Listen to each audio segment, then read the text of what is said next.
नमस्कार, easy way coaching में आप सभी का हम स्वागत करते हैं। दोस्तों, एलपीसीबी 2 के लिए परीक्षा डेट को रीशेड्यूल कर दिया गया है।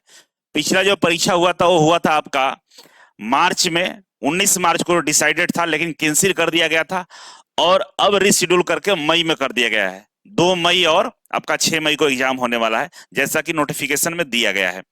वैसे में चर्चा इस बात का है कि भाई ये नोटिफिकेशन में जो डेट दिया गया है, इसमें ये बात कही गई है कि कुछ बच्चों का एग्जाम देने की आवश्यकता नहीं है जिनका एग्जाम हो गया था। ठीक है। और वो कौन बच्चे जिनका एग्जाम हुआ था, क्योंकि कई सारे शिक्षकों ने वीडियो बनाया था, वीडियो बनाकर लोगों को बताया था। किसी ने यह बात को खंडन नहीं किया था कि किसी बच्चे का एग्जाम हुआ भी है। वैसे में सवाल ये उठता है कि वो कौन बच्चे थे और कहाँ एग्जाम दे रहे थे। रेलवे को इस बात को जिक्र करना चाहिए। दूसरा ये है कि जो एग्जाम सेंटर आपने डिसाइड किया है वो हो सकता है दूसरे सिटी में होगा। पिछले बार कई सारे बच्चों ने बंगलोर, पुणे, अलग अलग लंबी दूरियों का यात्रा तय करके एग्जाम देने गए थे। इस बार भी उनको जाना पड़ेगा। वैसे में रेलवे की तरफ से किसी भी बात का जिक्र नहीं किया गया है कि टिकट में रियायत दी जाएगी या नहीं दी जाएगी, विदाउट टिकट जा सकते हैं या नहीं जा सकते हैं। किसी तरह का कोई प्रावधान देने का जिक्र नहीं किया गया है। वैसे में समस्या इस बात का है कि भाई एक बच्चे को एग्जाम पहले हो चुका है जिनको 20 दिन ही टाइम मिला, 1 महीना टाइम मिला, और एक बच्चे को 2-2 महीने टाइम मिल रहा है। अब नॉर्मलाइजेशन वाला प्रक्रिया अपनाया जाएगा और जिसमें 40-40 नंबर तक नंबर बढ़ेंगे, तो उसमें जो पढ़े लिखे जो बच्चे होते हैं वो मार खा जाते हैं। वैसे में इसका समाधान क्या होगा? तो काफी विकट परिस्थिति आ गई है। चलिए इसी के बारे में हम चर्चा करने वाले हैं। क्या सही है, क्या गलत है, इस पे हमको क्या करना चाहिए, इस पे बारे में आपको हम बताने वाले हैं। अभी तक जिन बच्चों का एग्जाम हो चुका है, जो बच्चे बढ़िया परफॉर्मेंस नहीं कर पाए हैं और चाहते हैं कि इस बार का जो एलपी का एग्जाम होने वाला है उसमें बेहतर प्रदर्शन करें, बढ़िया प्रदर्शन करें, बढ़िया नंबर लाएं, तो आपको इजी वे ग्लोबल एप्लीकेशन को डाउनलोड करना होगा। क्योंकि एक बात को समझना होगा कि आईटीआई की जितनी भी भर्तियां निकाली जाती हैं, पिछले 8 सालों से इजी वे कोचिंग ने इतिहास रच दिया है। लगभग हजारों की संख्या में हमारे बच्चे इसरो, डीआरडीओ, बार्क, पीएसयू में काम कर रहे हैं। कई सारे बच्चे रेलवे में है, मेट्रो में है, बिजली विभाग में, हर जगह बच्चों ने अपना बेहतर प्रदर्शन किया है। अब आपकी बारी है कि आप आईटीआई की जो भी भर्ती निकाली जाती है उसके लिए आपको इजी वे कोचिंग ज्वाइन करना चाहिए। और रेलवे वाला सेक्शन में जाकर आप नया बैच 15 अप्रैल से स्टार्ट हो रहा है एएलपी का, आप ज्वाइन कर लीजिए 3.0। और 3.0 वाले बैच से आप अपनी तैयारी को बेहतर तरीके से, मजबूती के साथ एग्जाम के लिए आप तैयार हो जाइए। तो कोशिश ये है कि एक बार आप इसे डाउनलोड करके एक बार अवश्य चेक करिएगा। ठीक है। इसके अलावा जो बच्चों को लगता है कि नहीं हम ऑफलाइन से पढ़ाई करेंगे, तो आप सभी के सहूलियत के लिए the platform coaching centre Sanjay sir के यहाँ आपको मुसलमपुर हाट में नया बैच स्टार्ट होगा, जिसमें रेलवे और फाउंडेशन बैच दोनों होगा। और इससे फायदे क्या है कि रेलवे के अलावा आपको इसरो, डीआरडीओ, बार्क, बिजली विभाग, मेट्रो, तमाम तरह की जो भर्तियां आ रही है, आने वाली है, सबके लिए आप तैयार हो जाएंगे। रेलवे के साथ साथ सब कुछ तैयार हो जाएगा। तो आने वाले भर्तियों को ध्यान में रखते हुए नया बैच स्टार्ट हुआ है प्लेटफॉर्म कोचिंग में संजय सर के यहाँ मुसलमपुर हाट में। जाकर एक बार इंक्वायरी जरूर लीजिए, क्योंकि आपके लिए बहुत सारे ऑफर्स हैं। नए बैच स्टार्ट हुए तो ऑफर की कमी नहीं है। तो एक बार आपको जाना चाहिए और पता करके वहां पे क्लास ज्वाइन करना चाहिए। बाकी आइए एक बार हम मिलते हैं आपसे, और चर्चा का जो विषय है कि भाई एएलपी का जो एग्जाम था सीबीटी 2 उसको रीशेड्यूल किया गया है। ठीक है ना। जो एग्जाम आपका 19 और 20 मार्च का था, कैंसिल हुआ था, उसको रीशेड्यूल किया गया है। इसमें एक बात का जिक्र ये किया गया है कि ये जो एग्जाम है वो रीशेड्यूल है 2 मई को और 6 मई को। ठीक है। 2 मई और 6 मई को एग्जाम रीशेड्यूल किया जाएगा। लेकिन इसमें बोला है कि जो फर्स्ट शिफ्ट में जो बच्चों ने एग्जाम दिया है, जिनका एग्जाम कंप्लीट हो गया, उनको इसमें शामिल नहीं किया जाएगा। उनका एग्जाम कैंसिल नहीं हुआ है। उन्हीं बच्चों का एग्जाम कैंसिल हुआ है जिनका एग्जाम कंप्लीट नहीं हुआ है।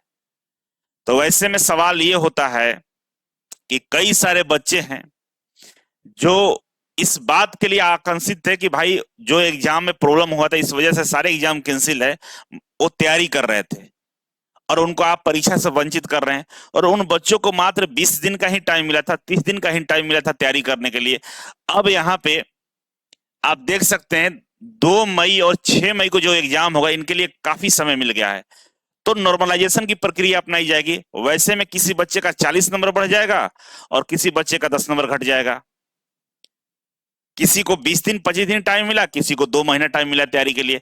तो फिर ये समस्या एक बेहद विकट उत्पन्न हो जाएगा, छात्रों के बीच में नाराजगी हो जाएगी। वैसे में हमें लगता है कि बहुत ज्यादा संख्या में बच्चे होंगे नहीं, सबका एग्जाम कैंसिल करके नए सिरे से एग्जाम लेना चाहिए था। रेलवे कौन से बच्चों को छुपा रहा है? क्योंकि जितने भी फैकल्टी ने वीडियो बनाया है, किसी ने ये बात को जिक्र नहीं किया है कि मेरे बच्चों का एग्जाम हुआ है, किसी ने नहीं किया। सारे बच्चे ये बोले हैं कि बच्चों एग्जाम कैंसिल है, फिर से रीशेड्यूल होगा। तो ये बच्चे कहाँ से आए, कौन सा सेंटर पे एग्जाम दे रहे थे? ये सवालिया निशान है रेलवे पे, और रेलवे को इस पे गंभीरता से विचार करना चाहिए। इसके अलावा इस नोटिस में कहीं भी किसी भी बात का जिक्र नहीं किया गया है कि आपका एग्जाम सेंटर कहाँ होगा। यहाँ पर बताया गया है बस कि भाई 10 दिन पहले आपको बता दिया जाए कि आपका एग्जाम सिटी कहाँ पे है। लेकिन रेलवे ने इस बात का जिक्र नहीं किया कि वहां तक जाने के लिए क्या ट्रेन टिकट फ्री रहेगा, क्या ट्रेन फ्री रहेगा, किसी तरह से रियायत दी जाएगी या नहीं दी जाएगी। क्योंकि पिछले बार में पुणे, बंगलोर, चेन्नई, इलाहाबाद, कानपुर, दिल्ली बच्चों ने यात्रा किया, जाने में पैसे खर्च किए, आने में पैसे खर्च किए, रहने में पैसे खर्च हुआ, खाने में पैसे खर्च हुआ। 3 दिन पहले से यात्रा में थे बच्चे और दोबारा वापस आए, फिर से पैसे खर्च हो गए। तो छात्रों के साथ इतना नाइंसाफी नहीं होनी चाहिए। छात्रों के पास इतना पैसा नहीं होता है कि इस तरह से वो लोग परेशानी को झेले। एक तो शारीरिक परेशानी हुआ ही हुआ, गए आए गर्मी के दिनों में मौसम में परेशान हुए, और दोबारा से आप जाने के लिए बोल रहे हैं और आप किसी तरह से कोई भी चर्चा नहीं किए कि ट्रेन टिकट फ्री रहेगा या नहीं रहेगा, और एग्जाम सिटी क्या नजदीक में रहेगा कि दूर रहेगा, ये भी बात का जिक्र नहीं किया गया है। वैसे में बच्चे काफी आशंकित हैं कि क्या होने वाला है। तो रेलवे को कम से कम ट्रेन टिकट फ्री देना चाहिए, और जो नजदीकी में जो शहर है वहां पे इनका एग्जाम सेंटर देना चाहिए, तब जाकर ये काम हो सकता था। क्योंकि 2,81,000 बच्चे हैं, बहुत ज्यादा संख्या में नहीं है। बच्चे आराम से अपने शहर में एग्जाम दे सकते हैं, वैसे में दूसरे शहरों में जाने की आवश्यकता नहीं पड़ेगी। और धांधली जो चल रहा था सीबी 2 में, रेलवे में जो सेटिंग हो रही थी, उसको भी ध्यान में रखकर रेलवे को कदम उठाना चाहिए। ये तमाम बातें आज बच्चों के बीच में उलझन पैदा कर रहे हैं, बच्चे काफी परेशान हैं। वैसे में आप क्या सोचते हैं, कमेंट बॉक्स में जरूर कमेंट करके बताइएगा कि क्या रेलवे की तरफ से ये कदम उठाया गया, क्या सही है। दूसरा ये है कि कुछ बच्चे कमेंट कर रहे हैं ग्रुप डी के केस वापस ले लीजिए, और वही बच्चे हैं जो बेशर्म टाइप के हैं, जो कमेंट बॉक्स में आकर अपना विचार रखते हैं, लेकिन उनकी विचार में गंदगी झलकती है, उनके विचार में स्वार्थपन झलकता है कि वो स्वार्थी है, सेल्फिश है। मैं इसलिए बोल रहा हूं क्योंकि 2018 में ग्रुप डी में 1 लाख भर्ती आया था, जिसमें 10th वाले और ITI वाले भी अप्लाई किए थे। लेकिन 10th के मुखौटों में 12th पास बच्चे, ग्रेजुएशन किए हुए बच्चे, PhD किए हुए बच्चे अप्लाई किए थे, IITian भी अप्लाई किया था। तो मात्र 4% ही बच्चे ITI के सिलेक्ट हुए थे। 96,000 पदों पे केवल और केवल वैसे लोग हो गए थे जो 10वीं के नाम पर मुखौटा थे।